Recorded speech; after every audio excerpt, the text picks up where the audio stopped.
তাহলে WBPDCL এর জন্য তোমরা যে প্রিপারেশান নিচ্ছ ইন্টারভিউয়ের জন্য, সেই ইন্টারভিউয়ের যে বেসিক, যে আর্ট অফ ইন্টারভিউ, যে বিষয়গুলো তোমাদের সঙ্গে আমি ডিসকাস করলাম আজকে, আশা করি প্রত্যেকের মনে আছে। আমি একটুখানি সামারাইজ করে দিচ্ছি। সামারাইজ মানে আমরা 2 ঘন্টা ধরে, 2.5 ঘন্টা ধরে ক্লাস করলাম, কিন্তু 5-7 মিনিট অতটা বলা যাবে না, তবুও আমি বলে দিচ্ছি। দেখো, ইন্টারভিউতে দুটো জিনিস সবসময় খেয়াল রাখবে। একটা হচ্ছে নিজেকে কিভাবে রিপ্রেজেন্ট করবে তুমি, সেটা সবথেকে বড় ব্যাপার। রিপ্রেজেন্টেশন সবসময় যে তোমার এমন হওয়া দরকার নেই যে তুমি ভালো, তুমি বিরাট জানো, বিরাট কিছু ব্যাপার, তা কিন্তু দরকার নেই। তুমি যা অনেস্টলি তুমি যেমন, ঠিক তেমনটাই রিপ্রেজেন্ট করতে হবে সেখানে, ঠিক আছে? এবার কথা হচ্ছে, মিথ্যে বলা তো যাই না ইন্টারভিউতে। তারপরে আর যে জিনিসগুলো খেয়াল রাখতে হবে, যে প্রথম যেটা দেখে ইন্টারভিউয়ার, যে ইন্টারভিউ নিচ্ছে যারা, তারা মূলত দেখে যে তুমি সেই সংস্থায় কাজ করতে ইন্টারেস্টেড কি না। যদি ওনারা মনে করে যে ইন্টারেস্টেড নয়, ওভার কোয়ালিফাইড, অনেক বেশি কিছু রয়েছে, তাহলে তোমাকে ওরা আনসুইটেবল করে দিতে পারে। আরও একটা কথা জেনে রাখো, শুধুমাত্র যে কোশ্চেন জিজ্ঞেস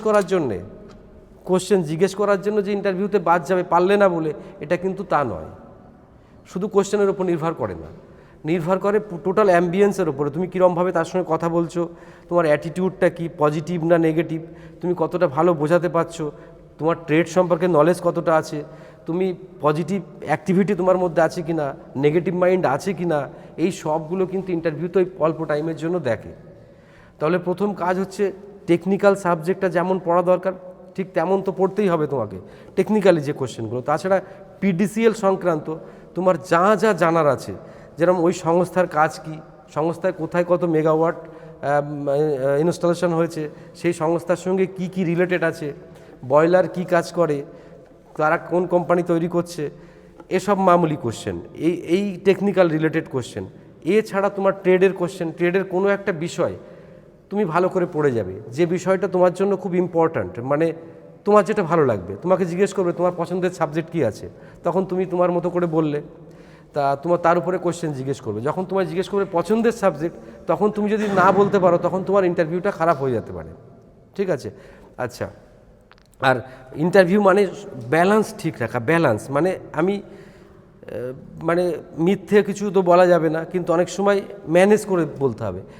তোমাকে যদি জিজ্ঞেস করে তুমি অন্য কোনো চাকরির কোয়ালিফাই করেছো কি না, যদি এরকম বলে থাকো যে অন্যটা কোয়ালিফাই করেছো, সেই চাকরিটা এর থেকে অনেক ভালো, তাহলে তোমার এই চাকরিতে নেবার সম্ভাবনা কিন্তু জিরোই হয়ে যেতে পারে। তাই কখনোই ভুল করে বলা যাবে না যে অন্য কোনো চাকরি তুমি করতে কোয়ালিফাই করেছো। তুমি এটাকেই তোমাকে গুরুত্ব দিতে হবে। আর এটা যে গভর্নমেন্ট জব, তার পজিটিভনেস তোমাকে জানাতে হবে তাদেরকে, যে গভর্নমেন্ট জব।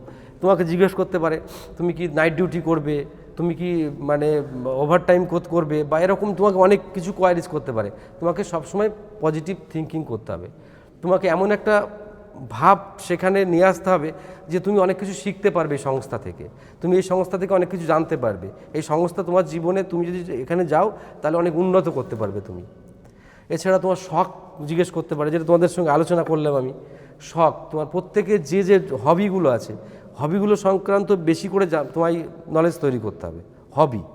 তাছাড়া ঘরের মধ্যে ঢোকার ব্যাপারটা যেমনভাবে বললাম, ঘরের মধ্যে থেকে বেরোনোর ব্যাপারটা, তাকে উইশ কিভাবে করব, সেই এনভায়রনমেন্ট কিভাবে আমি রেডি হব, জামা প্যান্ট কীভাবে পরতে হবে, সেগুলো তো সব বলেছি।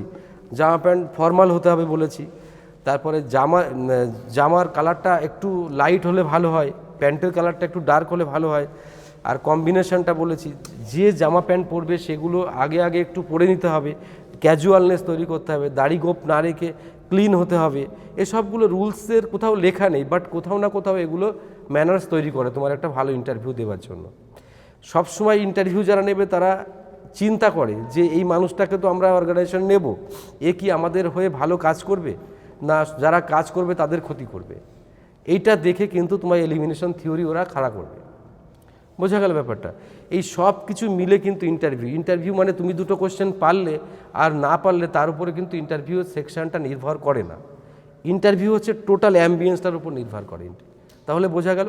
আর এমন কিছুভাবে পড়তে হবে যাতে তুমি সহজ কোশ্চেন জিজ্ঞেস করলে যাতে তুমি পারো, না পারাটা তোমার কাছে খারাপ লাগবে, ঠিক আছে? সেই জন্য সেরকমভাবে তুমি বাড়িতে গিয়ে চর্চা করো এর মধ্যে। আর আমরা প্রত্যেকের কি করব, এরপরে ইন্ডিভিজুয়াল ইন্টারভিউ নেব। এটা তো আর্ট অফ ইন্টারভিউ হলো আজকে আড়াই ঘন্টা 2 ঘন্টা ক্লাসে। এরপরে ইন্ডিভিজুয়াল ইন্টারভিউ নেব। সেই ইন্টারভিউতে তোমার কোথায় প্রবলেম হচ্ছে, তোমার অ্যাটিটিউডটা কোথায় অসুবিধা আছে সঙ্গে সঙ্গে তোমাকে আমি জানিয়ে দেবো, বা আমাদের টিম তোমাকে জানিয়ে দেবে যে এই ক্ষেত্রে প্রবলেম আছে। সেই জায়গাগুলো রিকভারি করতে হবে। বাড়িতে কখনো কখনো আয়নার সামনে দাঁড়িয়ে তুমি চর্চা করতে পারো। মুদ্রা দোষ কিছু রাখা যাবে না, যেরকম মাথা চুলকানো, দাড়িতে হাত দেওয়া, এরকম কিছু করা যাবে না। এগুলোও তোমার কিন্তু ইন্টারভিউয়ের একটা অঙ্গ। তাহলে ইন্টারভিউ হচ্ছে টোটাল সিস্টেম। কিন্তু ইন্টারভিউ একটা পার্টিকুলার কোনো ব্যাপার না যে কোশ্চেন অ্যান্সার হয়ে গেল ইন্টারভিউতে তোমাকে টোটাল সৌম্যকান্তি ভাবটাই তোমায় দেখে একজন ইন্টারভিউয়ার। সে তার সংস্থাকে তোমাকে নেবে কেন, অন্য অনেক লোকের ভিড়ে তোমাকে কেন নেবে? এমনও তোমায় কোশ্চেন করতে পারে যে আমরা তোমাকে কেন চয়েস করছি, কঠিন কোশ্চেন। এবার তোমরা বলবে অনেক কিছু বলবে, এইসবের উত্তরটা কেমন হবে? স্যার আপনারা আমাকে কেন নেবেন সেটা তো স্যার সব থেকে মানে যে আমি এই অবধি পাস করেছি পরীক্ষাতে, এই ধাপগুলো ক্লিয়ার করেছি, তারপরে ইন্টারভিউতে যদি আপনাদের মনে হয় এই সংস্থার উপযুক্ত আমি কাজ করার, তাহলে তো অবশ্যই আমাকে সিলেক্ট করবেন। কিন্তু বলা যাবে না যদি না হয় উপযুক্ত তাহলে তো আমাকে করবেন না, ওই নেগেটিভটা বলা যাবে না, ওই পজিটিভ অবধি বলে দিলেন। এই বোঝাতে পারলাম ব্যাপারটা, যে আমি যদি উপযুক্ত আপনাদের বিচারে মনে হয় তাহলে অবশ্যই তো আমাকে নেবেন, আমাকে তো অবশ্যই সুযোগ দেবেন আপনারা। ঠিক আছে, এই ব্যাপার। আর সবসময় পজিটিভিটি, এখানে আসলে অনেক কিছু শিখতে পাবো, শুধু টাকা বেশি পাবো এরকম ব্যাপারটা নয়। মানে টোটাল সিস্টেমটা তোমাকে মানে ওই অল্প টাইমের মধ্যে তোমাকে রিপ্রেজেন্ট করতে হবে, এটা তোমার কিন্তু একটা কাজ। বোঝা গেল?